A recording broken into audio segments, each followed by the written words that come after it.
करता करे न कर सके, गुरु करे सो होय। गुरु साहब कर जानिए, रहिए सब समाय। मिले तो दंडवत बंदगी, नहीं पल पल ध्यान लगाए। गुरु गोविंद दो एक हैं, दूजा सब संसार। आपा में के हरि भजे, तब पावे दीदार। कबीर ते नर अंध हैं, गुरु को कहते और। हरि के रूठे ठार हैं, गुरु रूठे नहीं ठार। मंत्र मूलम गुरोर्वाक्यम, पूजा मूलम गुरुपदम। ध्यान मूलम गुरोर्मूर्ति, मोक्ष मूलम गुरु कृपा। खिले कमल की पंखुरियों शब, नयन सुशोभित है अविराम।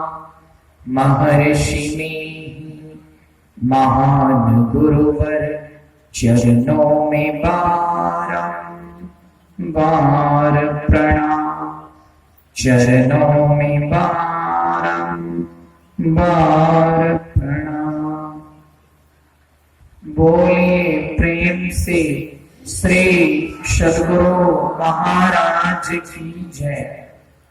श्री सद्गुरु महाराज की जय। श्री सद्गुरु महाराज की। परम आदरणीय, प्रातः स्मरणीय, सायं वंदनीय, सारे राष्ट्र नहीं अपितु समस्त विश्व के पूजनीय संत शब्द को वास्तविक अर्थ प्रदान करने वाले, तप त्याग साधना एवं ब्रह्म आराधना की प्रतिमूर्ति, ब्रह्म ज्ञान की ज्योति को जगत के कण कण में प्रज्वलित करने वाले, अज्ञानाधीन संसार को अपने ज्ञानालोक से आलोकित करने वाले, भक्ति की गंगा को वसुंधरा के प्रत्येक वातावरण में प्रवाहित करने वाले, अखिल विश्व को शांति सुधा का पान कराने वाले,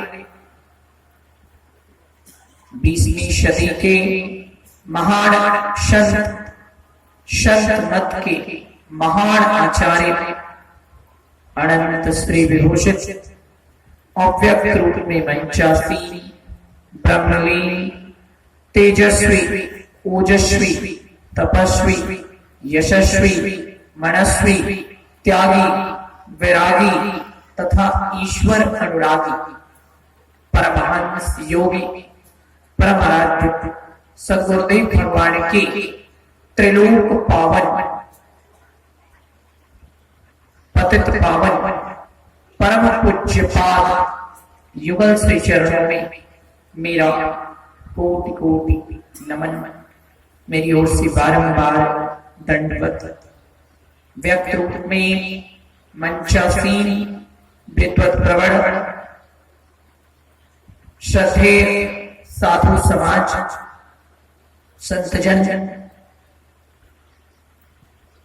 उपस्थित सत्संग अनुरागी महानुभावों, प्यारे बच्चों,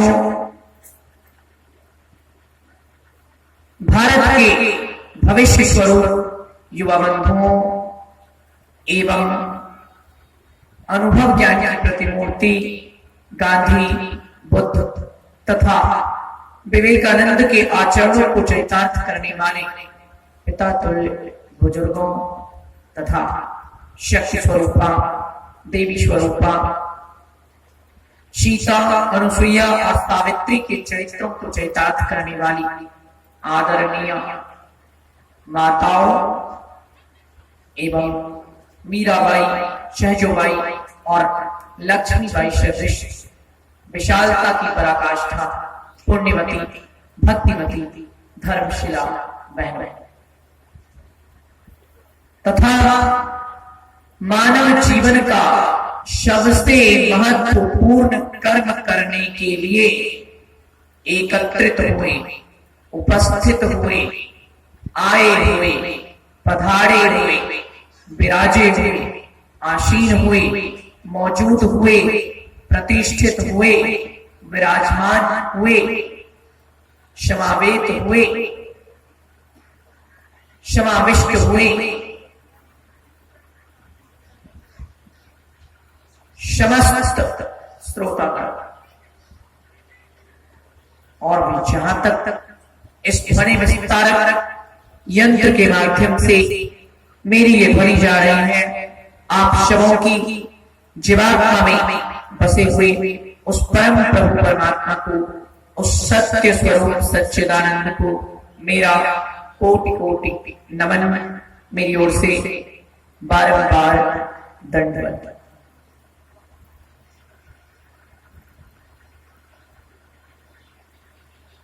अभी का प्रतिपाद्य विषय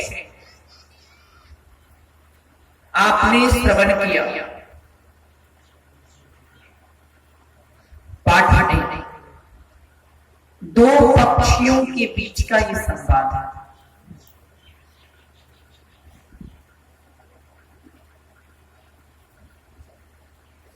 त्रेता युग में वातावरण इतना धर्ममय था, वातावरण इतना भक्तिमय था, वातावरण इतना सुसंस्कारमय था, वातावरण इतना सकारात्मकता से भरा हुआ था, वातावरण इतना शुद्ध और पवित्र था कि उस समय पशु पक्षी भी एक जगह एकत्रित होकर हरि चर्चा करते थे, अर्थात परमात्मा की चर्चा करते थे, परमात्मा का गुणगान करते थे, भगवान के विषय में बात करते थे।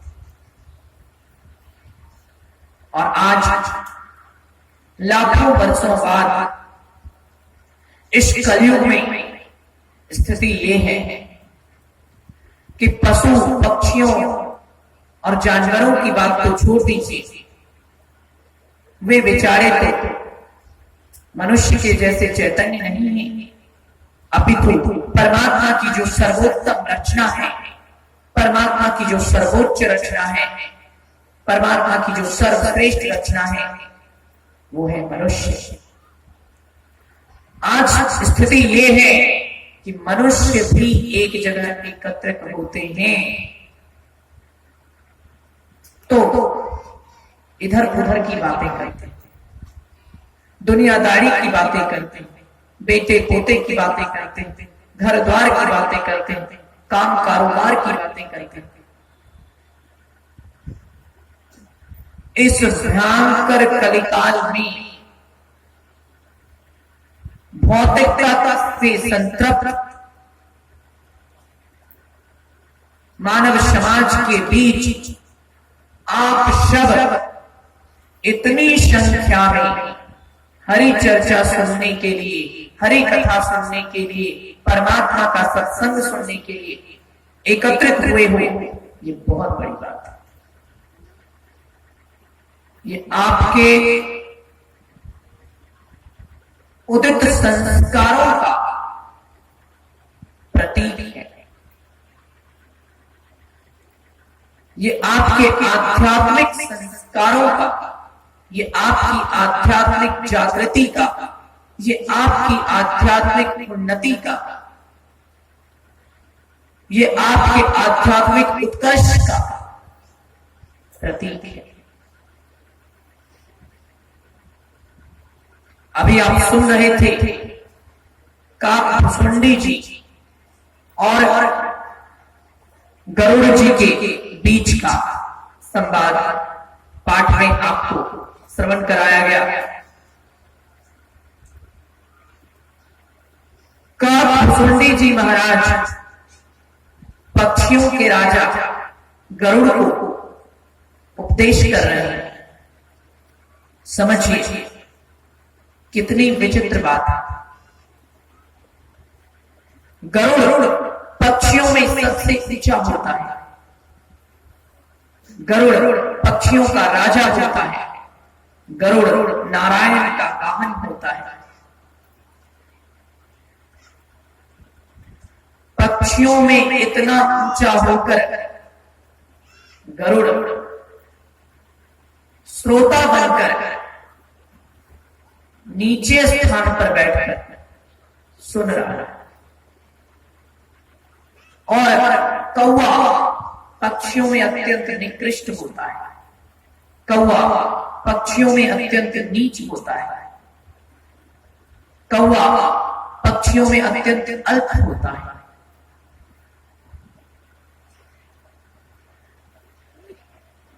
कौवा पक्षियों में बड़ा नीचा होता है।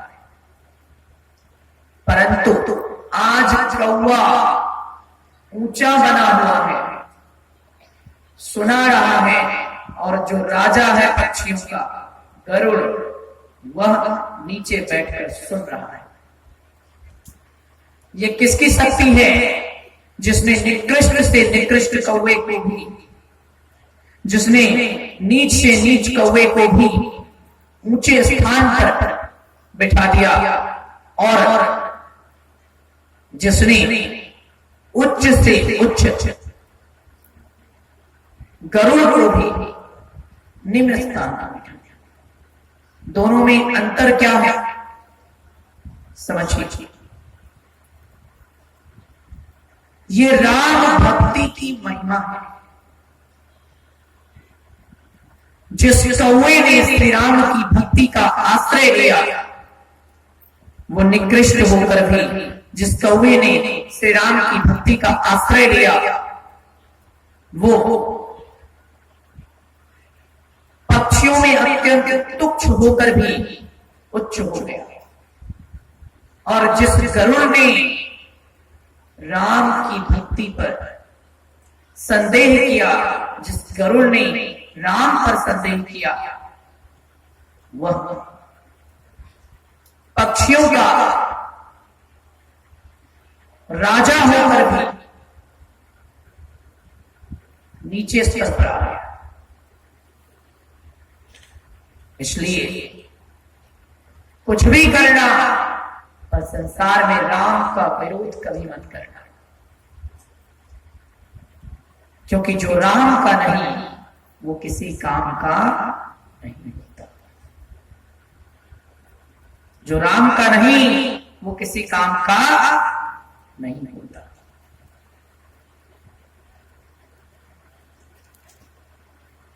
पक्षियों का राजा होकर भी गरुड़ ने कभी सोचा भी नहीं था कि उसे एक निम्न स्तर के पक्षी के पास जाकर शिष्य की भांति नीचे बैठकर कथा सुननी पड़ेगी, और उसे एक कौवे के सामने नतमस्तक होना होगा। श्री राम की भक्ति ने कौवे को भी सर्वोच्च बना दिया। श्री राम की भक्ति ने कौवे की निकृष्टता का भी नाश कर दिया, और श्री राम पर संदेह ने गरुड़ की श्रेष्ठता को भी समाप्त कर दिया। श्री राम पर संदेह ने गरुड़ को भी अपने पद का अहंकार छोड़कर विनम्रता के साथ कौवे के सामने नीचे स्थान पर बैठकर कथा श्रवण करके विवश कर। कहने का अर्थ क्या है? परमात्मा की भक्ति वो है जो इस भक्ति का आश्रय लेता है।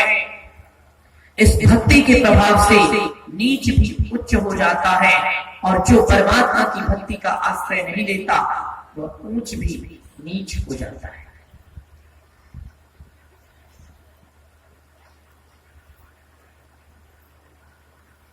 इसलिए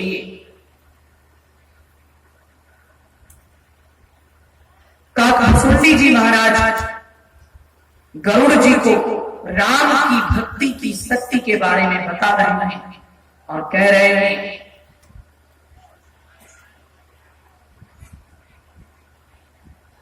जितने भी श्रेष्ठ ऋषि मुनि हैं शिव अज सुख सनकादिक नारद जे मुनि ब्रह्म विचारक शब कर मत खग नायक एहा करियो राम पद पंकज नेहा। हे पक्षीराज, शिव, ब्रह्मा, सुखदेव जी, सनकादिक ऋषि यानी शनक, सनंदन, सनातन और सनत कुमार, इन्हीं सनकादिक ऋषि कहा जाता है। नारद, जो भी ब्रह्म ज्ञान को जानने वाले तत्वदर्शी ऋषि मुनि हैं, उन सबका यही मत है राम के चरणों में प्रेम करना चाहिए। सब कर मत खग नायक एहा करियो राम पद पंकज नेहा। सबका यही मत है श्री राम के श्री चरणों में प्रेम करना चाहिए। याद रहे परमात्मा श्री राम ही परम प्रभु परमात्मा की भक्ति करके आप नीच से उच्च बन सकते हो और श्री राम के विरुद्ध जाकर, श्री राम के विमुख होकर आप ऊंच से नीच हो सकते हैं। कई लोग कहते हैं ये सब तो कहने सुनने की बात है। कई लोग ऐसे प्रवचन के विषय को सुनकर कहते हैं ये सब तो कहने सुनने की बातें हैं, कोई प्रभाव वास्तविक जीवन में इनसे पड़ता ही नहीं, ये तो पुरानी बातें हैं। जो लोग ऐसा कहते हैं कि ये सब कहने सुनने की बातें हैं, भक्ति करने या ना करने से, राम का होने या ना होने से हमें कोई अंतर नहीं पड़ता, कोई फर्क नहीं पड़ता, उन्हें मैं भारत की वर्तमान स्थिति से भी परिचित करवाता हूं।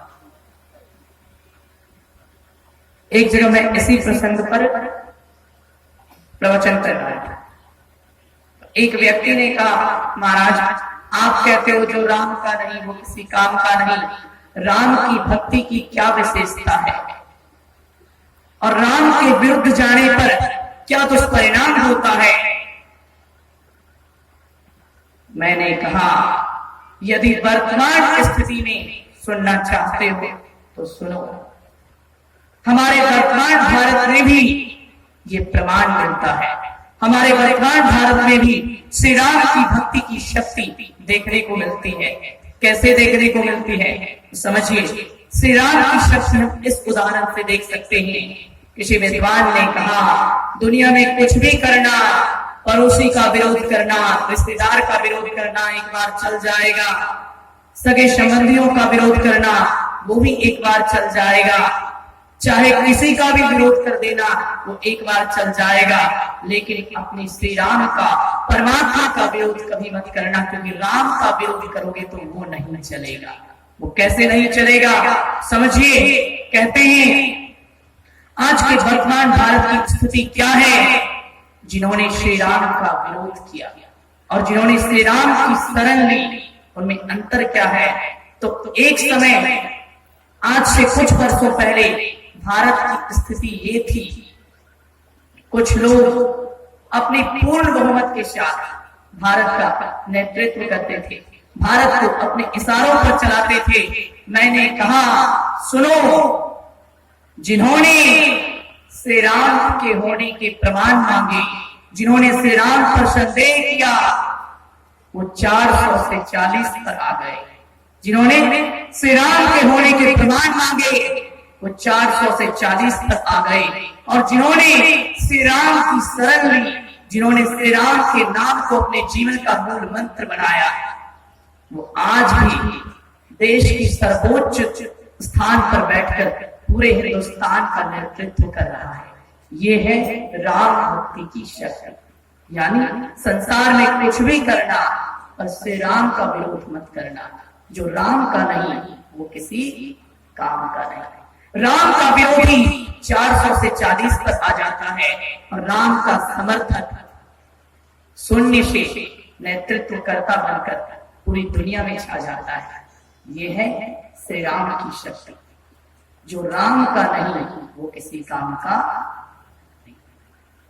ये वर्तमान भारत की स्थिति को देखकर आप श्री राम की भक्ति का, श्री राम की शक्ति का अनुमान लगा सकते हैं। लोग वर्तमान जीवन में झांकना ही नहीं चाहते, सोचते कि ये तो सुनी सुनाई बातें, लेकिन आज भी आप समाज में इस दृष्टिकोण से देखेंगे, आज भी आप वर्तमान स्थिति में अपने जीवन में सत्संग में कही हुई बातों को उतारेंगे, आपको पता चलेगा ये सब कही सुनाई बातें नहीं है, अभी तो इसका प्रभाव तो आज भी दिखता है। बस उस दृष्टिकोण से कोई देख नहीं पाता, बस उस दृष्टिकोण से कोई सोच नहीं पाता। संसार में कुछ भी करना, पर श्री राम का विरोध कभी मत करना। हनुमान जी ने रावण को यही चेतावनी दी थी। रावण और हनुमान जी का जब संवाद हुआ तो हनुमान जी ने रावण से कहा था, राम चरण पंकज उर धरहु, लंका अचल राज तुम करहु, ऋषि पुलस्त जनो विमल मयंका, तिन बहुते मोहि कलंका। हनुमान जी ने रावण से कहा, हे रावण, श्री राम के चरण कमलों को राम चरण पंकज उर्धर, लंका अचल राज तुम करो। राम के चरण कमलों को अपने हृदय में धारण करो और तुम लंका का अकंटक राज्य करो, अचल राज्य करो। श्री राम के सन्मुख नतमस्तक होकर, श्री राम की शरण में जाकर तुम जो राज्य करोगे वो अक्षय हो जाएगा, वो अटल हो जाएगा। फिर तुम्हें कोई कंटक, कोई बाधा तुम्हारे मार्ग में नहीं आएगी। महर्षि पुलस्त का यश निर्मल चंद्रमा की भांति है, उनमें तुम कलंक मत बनो। रावण क्या था? जन्म से ब्राह्मण, कर्म से पंडित, जन्म से ब्राह्मण और अपने कर्म से विद्वान पंडित। सारे गुण, जो गुण एक योग्य शासक और एक योग्य राजा में होने चाहिए, वो सारे गुण रावण में उपस्थित थे, बस एक गुण को छोड़कर। वो एक गुण ये था जो रावण के पास नहीं था। बलवान था, विद्वान था, शक्तिवान था, सामर्थ्यवान था, उच्च कुलीन था, परंतु वो श्री राम का भक्त नहीं था। परमात्मा की भक्ति उसके पास नहीं। और राम विमुख होने के कारण त्रिलोकी की समस्त सुविधाओं के पश्चात भी वो पराजित हुआ। संसार की समस्त शक्तियों के संग्रह होने के पश्चात भी उसकी हार हुई। इसलिए काकभूषुंडी जी गरुड़ जी से बता रहे हैं, हे पक्षीराज,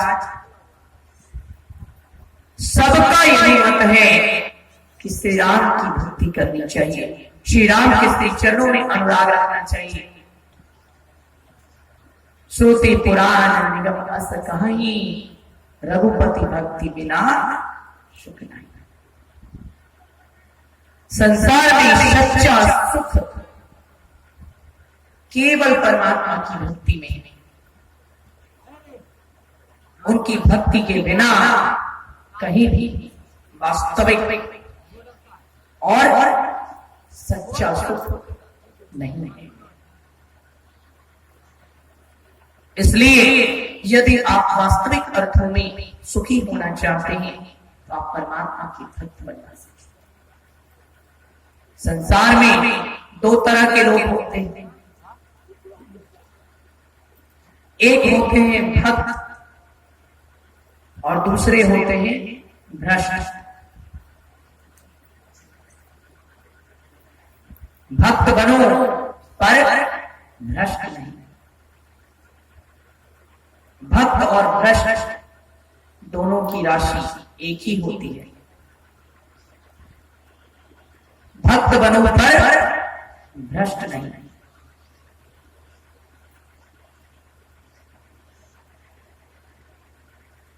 श्री रामचरितमानस का एक प्रसंग है।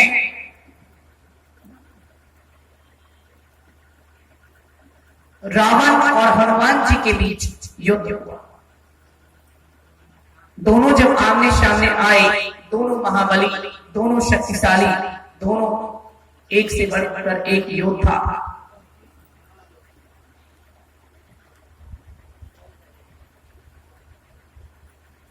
उस युद्ध में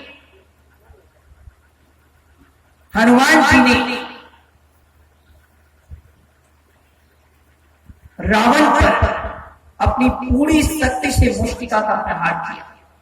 हनुमान जी कौन है? 11वें रुद्र, भगवान शंकर के 11वें रुद्र को हनुमान कहा जाता है। हनुमान जी ने अपनी पूरी शक्ति से रावण पर प्रहार किया। रावण चक्कर खाकर अपने रथ पर गिरा, परंतु फिर तुरंत उठकर खड़ा हो गया। जैसे ही तुरंत उठकर खड़ा हुआ, श्री राम स्वयं रावण के सामने आ गए और श्री राम ने स्वयं रावण की सराहना करते हुए कहा, भगवान शिव की त्रिशूल के समान प्रचंड वायुपुत्र हनुमान की मुष्टिका का प्रहार भी तुम्हें हंसते हंसते सह लिया। रावण, तुम परम बलशाली, महाशक्तिशाली हो, तुम एक श्रेष्ठ योद्धा हो। यदि तुम्हारे स्थान पर कोई और होता तो भगवान शिव के त्रिशूल की भांति प्रचंड वायुपुत्र हनुमान के एक मुष्टिका के प्रहार से उसके प्राण निकल रहे होते, परंतु इसके लिए तुम्हारी प्रशंसा करनी पड़ेगी। हनुमान की मुष्टिका का प्रहार सहकर भी तुम जीवित हो, ये बहुत बड़ी बात है।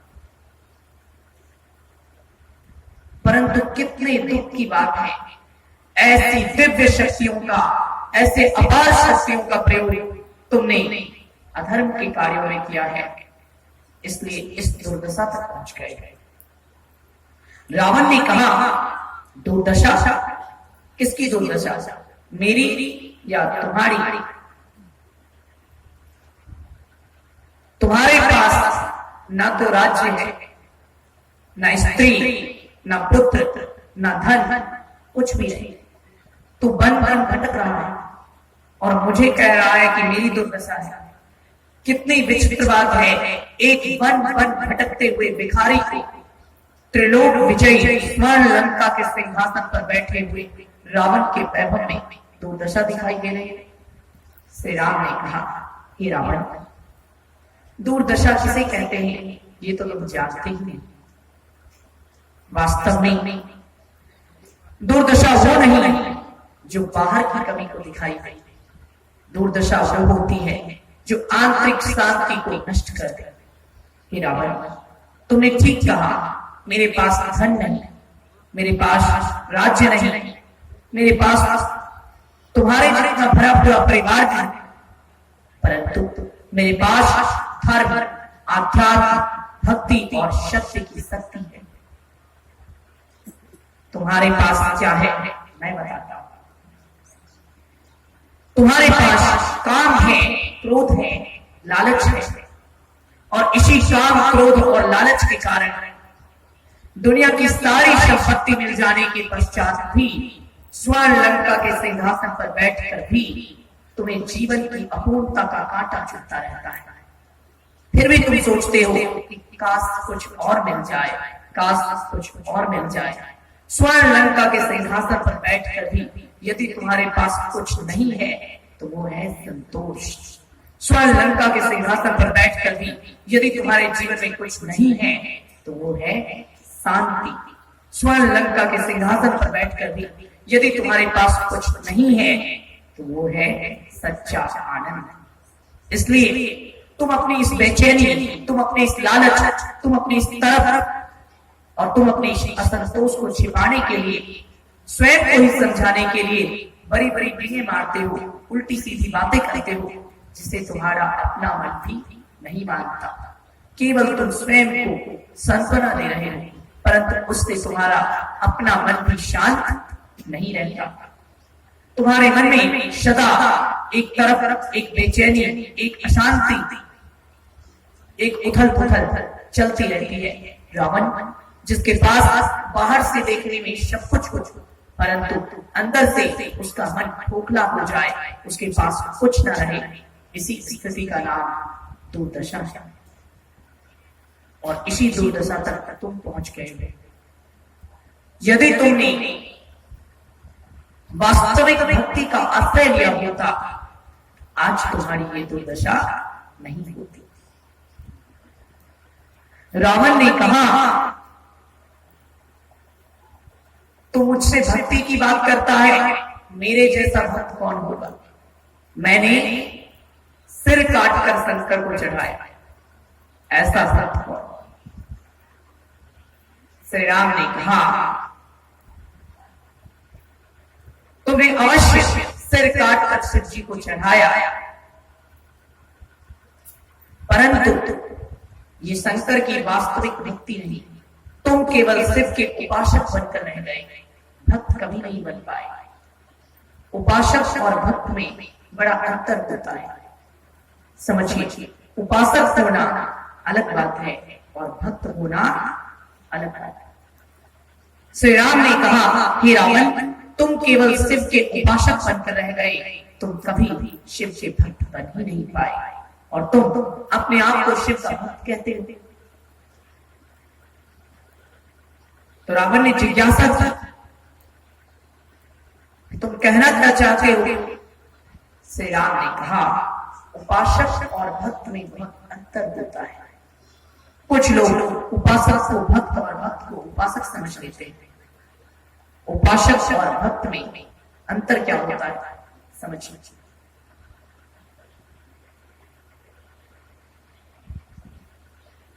जिस समर्पण के पीछे मन में कोई स्वार्थ जनित भावना हो, जिस समर्पण के पीछे मन में अपना कोई व्यक्तिगत स्वार्थ हो, उसे उपासना कहते हैं। हमने उपासना की, बदले में कोई भावना रखना। जिस भक्ति में भावना छिपी हो, वो भक्ति नहीं, वो केवल उपासना है। और जिस भक्ति में कोई कामना, कोई उपासना, कोई भावना, कोई इच्छा, कोई मनोवृत्ति, कोई मनोभाव, इष्ट से कुछ पाने का भाव ना हो, वो उपासना नहीं है, वही वास्तविक भक्ति है। भक्ति में केवल इष्ट के लिए प्रेम होता है, इष्ट से कुछ मांगने की भावना नहीं होती। इसे कहते हैं भक्ति। तुलसीदास जी